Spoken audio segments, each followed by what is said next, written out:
अगर आप थ्रीसम करना चाहते हो तो इस ट्यूटोरियल को अंत तक देखिए। नमस्कार दोस्तों, टू इजी के इस नए एपिसोड में आपका स्वागत है। चलिए शुरू करते हैं। बेडरूम में 3 लोगों का एक साथ होना सुनने में रोमांचक लगता है, लेकिन ये मामला पेचीदा भी हो सकता है। थ्रीसम करने से पहले ये निश्चित कर ले कि आप इसके लिए पूरी तरह तैयार हैं। आप थ्रीसम क्यों करना चाहते हैं? क्या पहले से एक रिश्ते में हैं और उसमें और ज़्यादा रोमांच भरना चाहते हैं? अगर हाँ, तो क्या आपने इस बात पर गौर किया है कि बेडरूम में किसी तीसरे के प्रवेश से रिश्ते में ईर्ष्या भी उत्पन्न हो सकती है, जो आपके रिश्तों में उलझनें बढ़ा सकती है। दूसरी तरफ अगर आप किसी रिश्ते में नहीं हैं, तो क्या आपने सोचा है कि इसका आप तीनों के आपसी संबंधों पर क्या असर पड़ सकता है?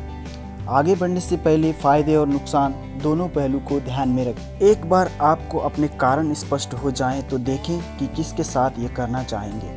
अगर आप एक रिश्ते में हैं तो एक ऐसे व्यक्ति का चुनाव करें जो आपको समझ सकता हो और आपके रिश्ते के लिए खतरा ना हो। भूलकर भी इसमें अपने करीबी दोस्तों को शामिल ना करें। अपने किसी साथी, किसी ऐसे व्यक्ति की ओर ज़्यादा ध्यान न दें जो आप दोनों को अच्छे से जानता हो। आपके लिए दुखदायी हो सकता है। अगर आप सिंगल हैं और केवल मज़े के लिए ये करना चाहते हैं तो ऐसे लोग ढूंढें जो आपकी जैसी सोच रखते हो।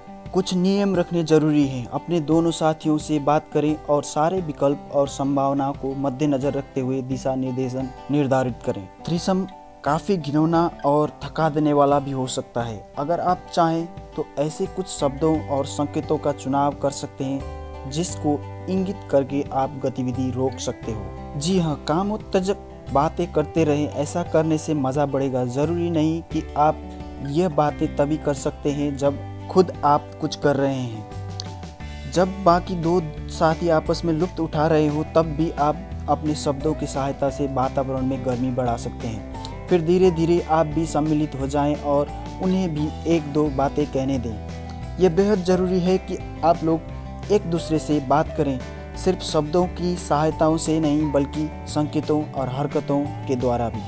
यह ध्यान रखें कि आपको औरों को भी मौका देना है। थ्रीसम का असली मज़ा उसके मंद गति में है। जल्दबाजी से किसी का फ़ायदा नहीं होगा। गतिविधि के दौरान सबको बराबर का मौका मिलना चाहिए जिससे सबको मज़े आए और संतुष्टि मिले। अगर किसी बात या चीज़ से असुविधा महसूस हो रही है तो ना कहने से पीछे ना हटें।